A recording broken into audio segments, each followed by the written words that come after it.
सुधा सागर जी महाराज का अमरकंट ये रामटेक में गुरुदेव के दर्शनार्थ 20 वर्षों के बाद आना हुआ।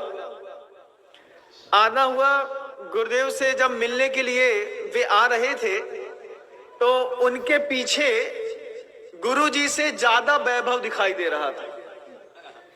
आचार्य सिंह जी अपनी जगह बैठे थे, मंच पंचकर्णा खोला था, रामटेक में बहुत बड़ा मंच लगा था, लेकिन बहुत बड़ी भीड़ थी। ऐसा वर्ग था जो सुधा सागर जी महाराज जी के पीछे चल रहा था।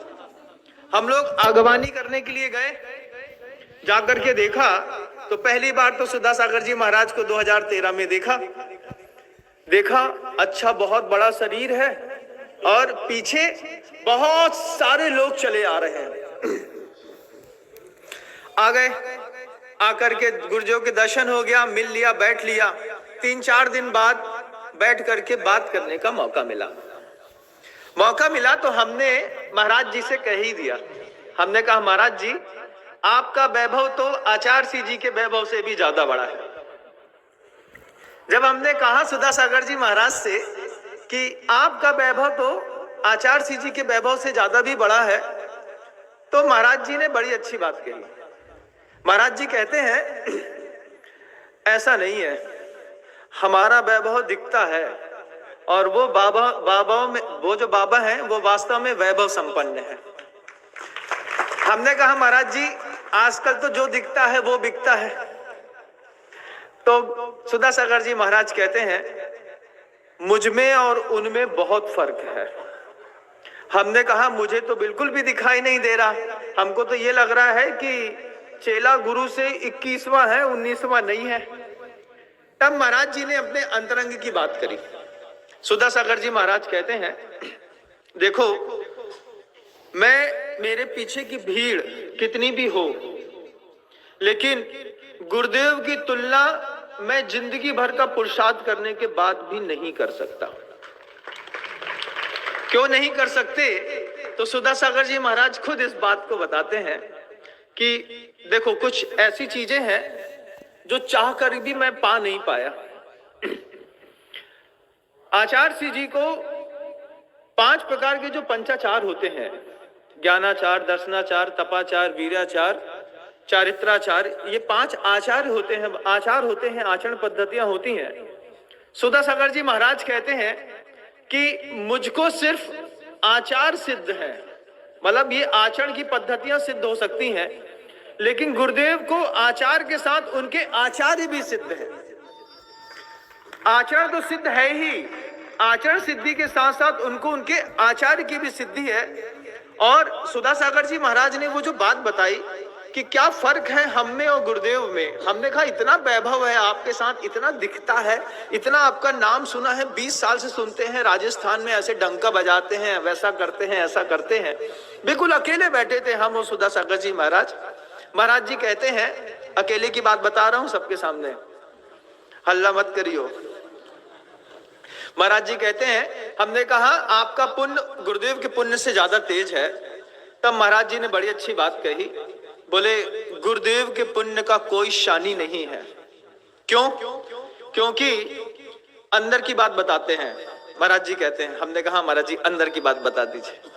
महाराज जी कहते हैं कि मुझे अपने हर कार्यक्रम के लिए, हर काम के लिए लोगों को बोलना पड़ता है। गुरुदेव को उनके किसी कार्यक्रम के लिए दुनिया में किसी को बोलना नहीं पड़ता और उनके सारे काम होते हैं। किसी भी कार्यक्रम के लिए गुरुदेव को कभी नहीं बोलना पड़ता। उनको कितनी बड़ी दीक्षा देनी हो, कोई पंचकर्णा करना हो, महोत्सव करना हो, और इसका अविस्मरणीय उदाहरण तो आप कुंडलपुर में देखिए बंधुओं। सिर्फ 6 दिन के अंदर इतना विश्व स्तर का पंचकर्णा हो जाना अपने आप में आश्चर्य की बात थी कि आचार्य सिंह जी ने बोला, लोगों ने कहा कि कैसे होगा। आचार्य सिंह जी ने बोला मैंने बोल दिया है, अब तो मेरे आचार्य ऊपर बैठे हैं, उनका आशीर्वाद है, कार्यक्रम होगा। और अब विश्वास मानिए कि गुरुदेव के मुख से निकलने के बाद 2 दिन बाद 100 ट्रक सामान बंबई से चला होगा बंधुओं। वो आगे कब लग गया, कब व्यवस्थाएं बन गई और कब ये पूरा कार्यक्रम सानंद संपन्न हो गया, लोग देखते रह गए। सुधा सागर जी महाराज कहते हैं कि आचार्य सिंह जी को इनका पुण्य इतना तेज है कि उनको अपने किसी भी काम के लिए कभी बोलना नहीं पड़ता। महाराज जी कहते हैं, जब भी मुझे किसी तीर्थ क्षेत्र का निर्माण करना होता है तो मैं सावक श्रेष्ठी को पास में बुला करके उसको इंस्पायर करता हूँ, उनको बोलता हूँ देखो ऐसा करो, ऐसा करना चाहिए, ऐसा करने से ऐसा होता है। लेकिन गुरुदेव किसी को बुला करके नहीं बोलते, आदमी वहां जाकर के खुद बोलता है। और विश्वास ना हो तो यहाँ पे बैठे दो लोग हैं जिनसे गुरुदेव ने कुछ नहीं कहा था, वे दिल्ली से आए हुए हैं, कुंडलपुर के, मेरी आंख का दृश्य है। जब सिर्फ चर्चा चल रही थी अंदर और ये बाहर खड़े थे श्रीफल लेकर के, इनको एंट्री नहीं मिल रही थी और ये बार बार बोलते थे मुझे गुरु जी के दर्शन करा दो करा दो। अंदर जाकर के बोलते हैं हमने सुना है कि कुछ होने वाला है, उन दोनों में 9-9 किलो सोना हमारी तरफ से दिया जाएगा, आप पहले से निश्चित कर लीजिए। आचार्य सिंह ऐसा देख रहे थे, बोले आचार्य सिंह जी आपका तो कोई भरोसा नहीं है, आप किसी और से भी कोई आपको आके दे जाएगा, लेकिन मेरा पुण्य आपके सामने कैसे जगेगा। मैंने प्रत्यक्ष उदाहरण देखा है, वे सज्जन लोग यहाँ पर भी बैठे हैं जो एक बार में गुरुदेव के बिना कहे 9-9 किलो सोना देते हैं। सुधा सागर जी महाराज ने वो बात कही बंधुओं कि आचार्य गुरुदेव को उन्होंने आदिनाथ भगवान के साथ को रिलेट करके दिखाया। मुझे पहली बार देखा मैंने कि आदिनाथ भगवान में और गुरुदेव में क्या समानता दिखाई देती है। सुधा सागर जी महाराज कहते हैं आदिनाथ भगवान का वो तब कल्याणक याद करो। दीक्षा लेने के बाद आदिनाथ भगवान अपने आहार के लिए निकल रहे हैं, निकलते हैं आहार के लिए। चर्या आपने देखी होगी, विधि नहीं मिली क्योंकि कोई विधि जानता नहीं था, चुपचाप लौट करके आ गए। गोचरी में निकलना साधना है। क्या है गोचरी में निकलना? गोचरी में निकलना बंधुओं एकमात्र साधना है, लेकिन उस साधना के बाद आकर के लौट करके चुपचाप वैसे के वैसे ही भोजन ना मिलने पर बैठ जाना, इसको समाधि कहते हैं बंधुओं। ये समाधि जैसी आदिनाथ भगवान को सिद्ध थी, ऐसी सदलगा के तीनों संतों को सिद्ध है। दुनिया में वैश्विक स्तर में 3 सदलगा के संत हैं। एक सबसे बड़े संत सम्राट हैं, वो जो वैश्विक संत हैं, जगत गुरु हैं, गुरुदेव श्री विद्यासागर जी महाराज। उनकी ही छवि को लेकर के मुनिराज श्री समय सागर जी महाराज, उन्हीं के अनुगामी मुनिराज श्री योग सागर जी महाराज, और अब षष्ठी पर एक चौथे संत और दिख रहे हैं, मुनिराज श्री उत्कृष्ट सागर जी महाराज, जो उन्हीं के गृहस्थ जीवन के बड़े भाई हैं बंधुओं। ये बहुत बड़ी बात है। उस समय महाराज जी ने कहा कि सदलगा के इन 3 संतों को देखना।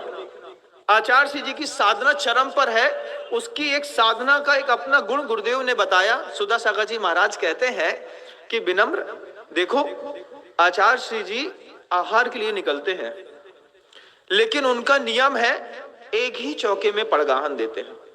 ये उनकी साधना है, साधना है।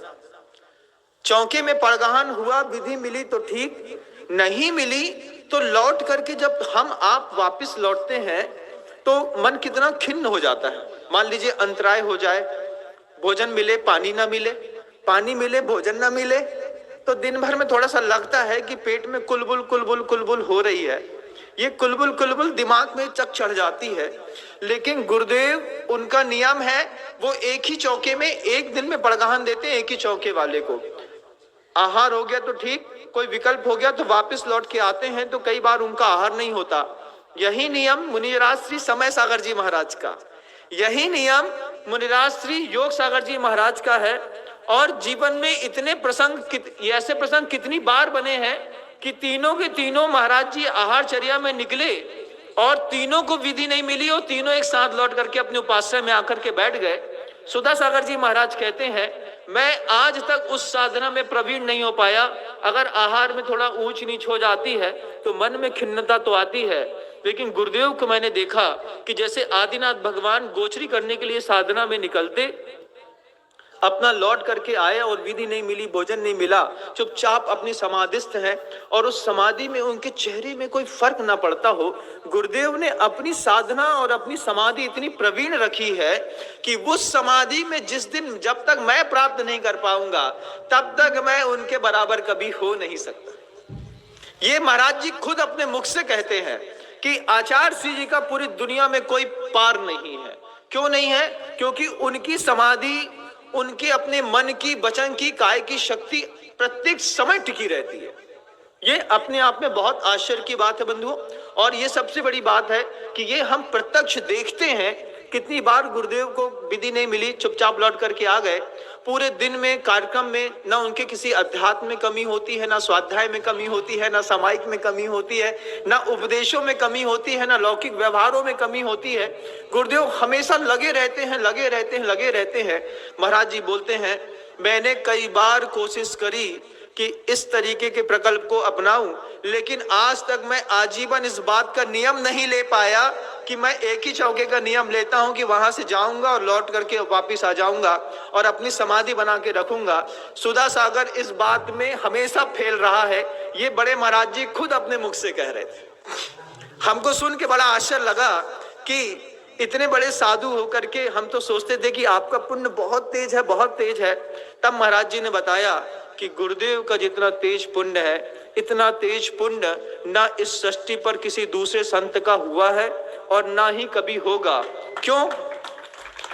वही पंक्ति जो मैंने अभी कही, विरागी आचार्य उपाध्याय साधु, कि वैराग्य की परम उत्कृष्ट दशा में जहां पर गुरुदेव स्थापित हैं, उस स्थान पर कोई भी साधक कितना भी प्रभावशाली और डमरूबाज हो जाए, कोई भी साधक कितना भी डमरू बजा करके अपने आप को प्रसिद्ध कर ले, लेकिन ये बाहर के डमरू हैं बंधुओं। आचार्य जी ने अपने अंदर तपस्या का वो डमरू बजाया है कि 64 रिद्धियों को धारण करने वाले जितने भी देव होते हैं, वो उनके कक्ष और उनके शरीर के चारों तरफ प्रत्येक समय परिक्रमा लगाते रहते हैं।